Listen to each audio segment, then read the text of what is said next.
A pain in the teeth. Codric sat devouring a piece of meat. Scraps clung to his autumn-coloured beard, while Arborella eyed him sensoriously. Grabbing the leg of something, no longer recognisable as any animal, the king cradled it in both hands as if it were the most precious object in the world, and plunged his face into the leg, sending strips of meat flying in all directions. Not nearly as many seconds later as it should have been, Codrix plunked the now naked bone onto his plate and mused.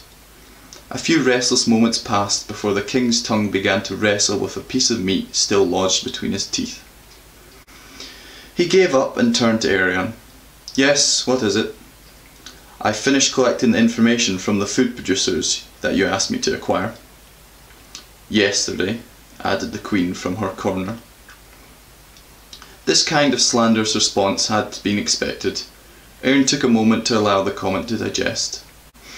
The royal abode didn't have much going on considering it had the word royal in it. There was a simple table with 2 chairs, a fireplace which was a luxury, with wood being the premium that it was. Elsewhere they were banned for anything other than cooking. The thrones, the same 2 chairs mentioned as part of the dining area, and a king-size bed, which was rather cramped because, to Arborella's disgust, she had to share it with the king. Arion also looked at their bed with a good deal of apprehension. Didn't like to think what went on there. He returned his gaze to Arborella, which did little to make him feel better. "I did actually finish it yesterday," said Arion, "although by that time I felt it would be too late to come and trouble you with the results." Arborella scoffed. "What are the results?" "Not good.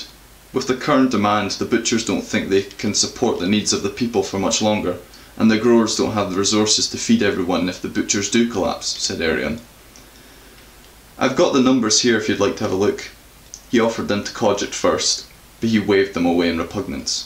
Arborella snatched the paper from Arion. She understood the gravity of a food crisis.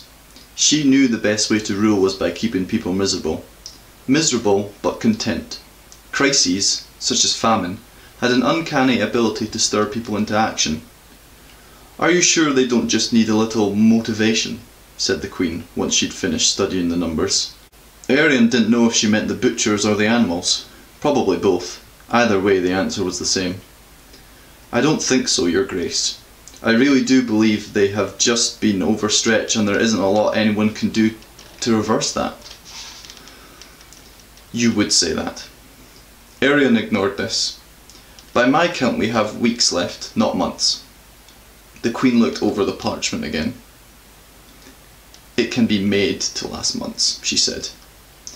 "Everyone will need to tighten their belts." "Yes," agreed the Queen. "That would be one solution." "This is all immaterial," the King spoke out, causing great duress to his own belt buckle. "The Creator's invention will work, and the problem will be solved." Queen and servant remained unconvinced. "There needs to be an audience for today's unveiling. Arion, see to it that the people are informed of today's event. Don't tell them what it is, just that they should gather next to the Creator's shack, and have benches brought for seating the spectators." Arion hesitated, and the King raised an eyebrow. "I thought you said to the Creators you were going to do that." "I am," said Codric. "You, by extension, are me. You doing it is the same as me doing it." "You flatter me, sire," said Arion flatly. "When would you like this done by?" "Not long gone midday. Make sure the Creators know, and make sure that everyone else knows attendance is compulsory." Back on the streets, Arion approached select people and told them the news, explaining the danger of absence. Next, all he had to figure out was who wouldn't be told through lack of popularity, and decide whether or not he liked them enough to ensure their safety. For the most part, Arion wasn't fussed about many people, but he still felt that them being dealt retribution for not attending an undoubtedly pointless event was a little harsh. Begrudgingly, he spread himself across the corners of Crank until he was confident everyone knew to be outside the Creator's shack after noon.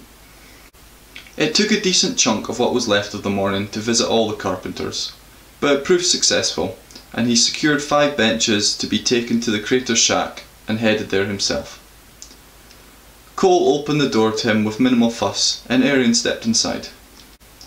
"I have word from the King. The debut launch will be just after midday, Will you be ready by then? Arian asked.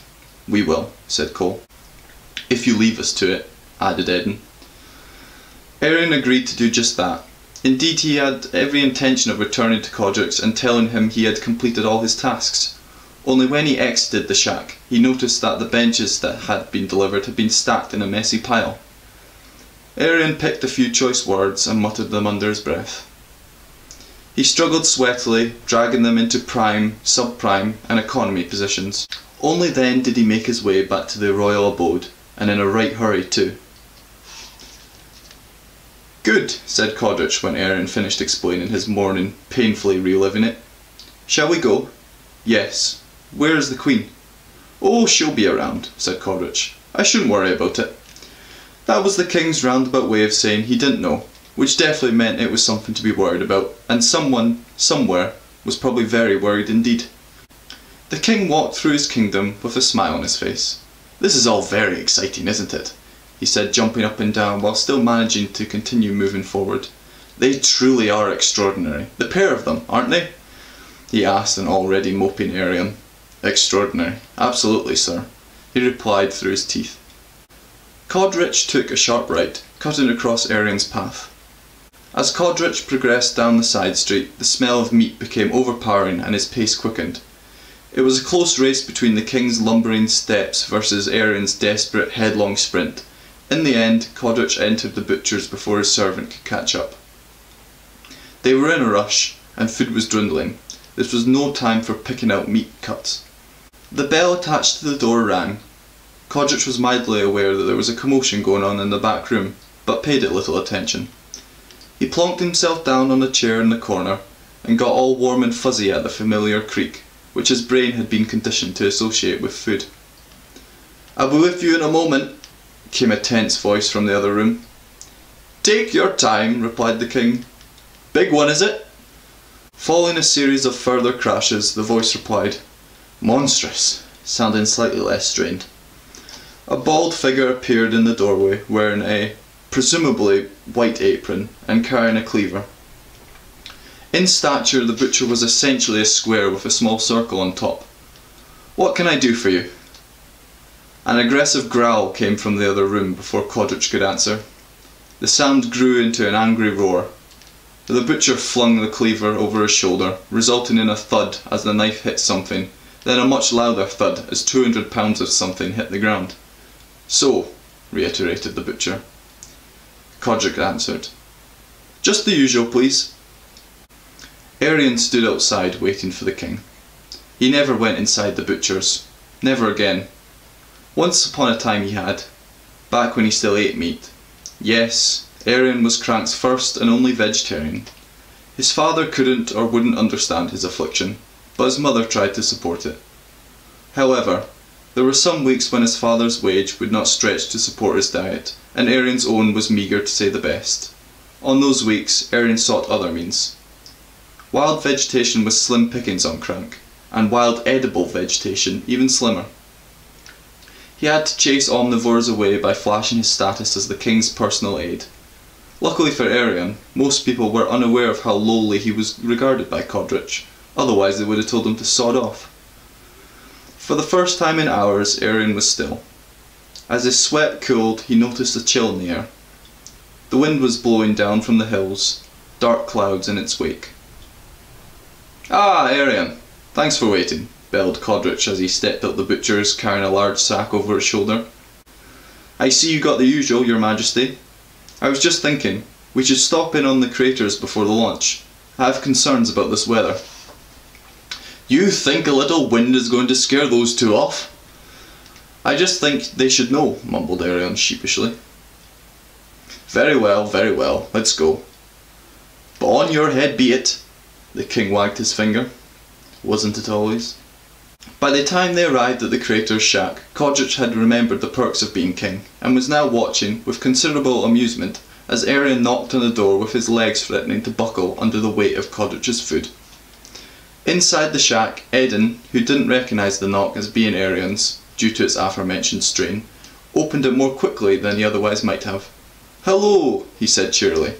As Arian hauled the sack into the shack, Cole smacked Codric on the back, "I see you got the usual," he said, grinning at Arion. "To what do we owe the pleasure?" "We just wanted—" "We?" expressed Codrich. The verbal content was unnecessary. He could have done it all with eyebrows. "I just wanted to warn you that the weather doesn't look great, and doing the launch today might be a bit dangerous." "Well, it's just a short trip, so I wouldn't be too worried about it. And we have everything we need should there be any unforeseen circumstances," declared Cole, while Aaron wondered how he could possibly have everything for unforeseen circumstances. "But thank you for your concern," said Eden, with minimal sincerity. "You see, what did I tell you, Arion? Nothing can scare these two off." "Quite right," said Eden. "And Arion apologises for his interruption," said Codrich. "Don't you, Arion?" "I apologise for my interruption," managed to work its way from Arion's tense mouth. "If that's all, could we be excused as we aren't quite ready for the launch yet," said Cole. "See you outside shortly." "Come on, Arion, let's go find a good seat." Outside, the crowd was restless. The whole kingdom had shown up, barring a few of the reckless and feckless, and they had all just been asked to move back a row because the front was reserved for the king and queen, and by extension, Arion. The vast majority were forced to stand on the uneven sand. Those on the beach were fine. The natural slope meant most could see over the top of people in front. Deeper inland, tiptoes and craned necks were more common. The three sitting in the front row did so in silence. Arion didn't dare to consider the depths of Arbella's thoughts. That was a door he was more than glad he didn't have the key to. The king's face was often the canvas to his thoughts, and today he was giving it a good poking. Arion observed the thrashing in his cheek from the tongue within, clearly still wrestling with the breakfast trap there. Arion himself was doing his best to ignore the resentful stares on the back of his neck, but alas, Codrich's struggle did not prove to be an interesting enough distraction. Finally, the crowd were rewarded by the sound of sliding doors from the creator's shack upstream. Sand hissed nervously. After a few moments, the Floyncy appeared. Apart from Codrich, Arion and Arborella, who had her ways, this was the first time anyone had seen it, but instantly they could see its worth. They all began to cheer, and although she would never admit it, even Arborella, behind her veil of black hair, was impressed. Eden raised his hands to the cheering crowd, and it ceased. "Behold, in all its glory, for your pleasure, the Floyncy." The cheers started again, even louder this time. The Floyncy was level with the viewers now, and Arborella could get a good look inside the device. Disappointing. Things had been looking so promising. It would have been nice to have one less thing to worry about, but people were people. Well, most of them anyway. There were exceptions. The corner of her mouth went up. Can't be helped now. Might as well enjoy it. The Floyncy drifted off the bank to where the river grew stronger. The Queen stood up. "I have a question," she called. "Yes, Queen Arborella, what is it?" replied Cole. "How do you control the direction of the Floyncy?" she asked with a wicked grin. "Oh, that's easy," stated Eden, as his hands searched for the devices he and Cole had invented for steering. He laughed nervously, before they both began frantically scooping their hands through the water. It appeared that in the great effort to get everything they needed if things didn't go as planned, they had forgotten what they needed to make sure things did go as planned. As the Floyncy swooshed into the sea, driven by the first gusts of the approaching storm, Arborella laughed to herself. She felt the thunder clapping in the distance was an appropriate applause, their final curtain call. The promise of impending doom was delightful. The crowd watched the creator's heated argument until they were no longer visible. Codrich could see things hadn't gone brilliantly, but his mind was yet to fully comprehend the gravity of the event. He smiled and swallowed. "Well, at least that pain in my teeth's gone." "Indeed," replied Arborella, and it began to drizzle.